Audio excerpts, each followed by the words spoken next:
We thank you and know you have to rush off. I appreciate So it. go make that speech well. I will. Thank We're you. depending on him. Ms. McLaughlin, I want to come to you first.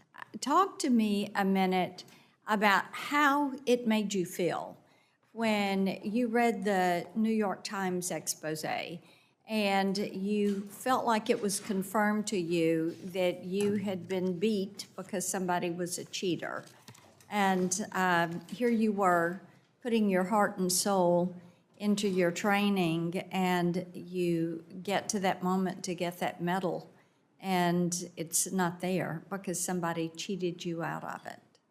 Yeah, thank you for your question. It was devastating, honestly. I remember getting the call from USADA letting me know that the New York Times article was going to break, and I was just so taken aback and heartbroken. And I think I spent a lot of my career trusting in the powers that be, and it was really sad to find out that that's not someone who could be trusted, meaning WADA. I think a lot of my teammates and I were just pretty let down. And I think, at the end of the day, all I can control was myself and my own race, and my teammates could only control their part of the race. So that's something to kind of hold on to, but I think just pretty devastating, heartbreaking all around. But thank you. Yes. Mr. Tigert, as we've mentioned before, as soon as the allegations came to light, I got a letter out to WADA demanding to know why they felt like they could ignore this doping, and their answer back to me was insufficient. And of course, they blame everyone but themselves, which is not a surprise to us. And they even said that there was no basis to challenge that contamination and that the source was TMZ. And so there you go. We find out, of course, that they have lied about this, and I know you've reviewed their response. I want you to just talk for a minute about why it is completely implausible that the Chinese swimmers were unwittingly contaminated. Thank you for the question, Senator Blackburn, and for your efforts, including the introduction of the Restore Confidence WADA Act that's before this subcommittee. Listen, I think we have attempted to get answers just as you all have to what really happened. We have seen what they've produced, which is very little. They appointed a very limited review of their own actions. And you don't have to take it from me. You can take it from what he determined. And he determined that they did not prove contamination and that it was just as plausible to be intentional use. You then couple that with the fact that WADA did no investigation, just blindly accepted the factual scenario that was provided by the Chinese. And in fact, months before these positive tests showed up on their desk, they had interviewed a defector, a whistleblower from China, who had indicated to them that TMZ was being given in a systemic fashion to athletes, but yet WADA leaders never brought in their independent investigative unit. They have a 16-person, very experienced investigative unit. They were not involved at all with investigating the facts of this case. TMZ is a prescription medication in some countries. It does not just show up in the kitchen.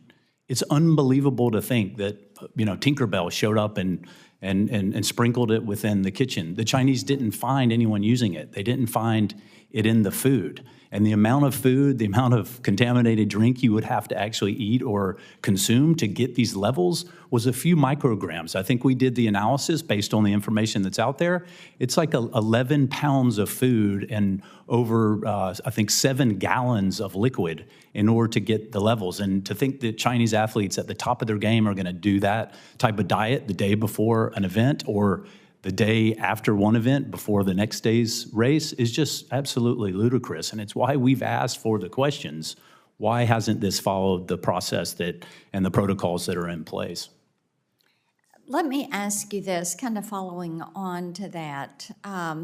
Why do you think that WADA thought they could intimidate the U.S. and the U.S. Olympic Committee and the Salt Lake City officials, and why was there a capitulation there?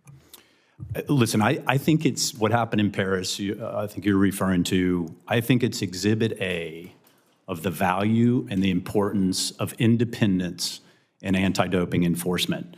You have the perception that the IOC leveraged the giving of the Olympic Games in exchange for us bowing down, as Senator Cruz mentioned, to the supreme authority of WADA.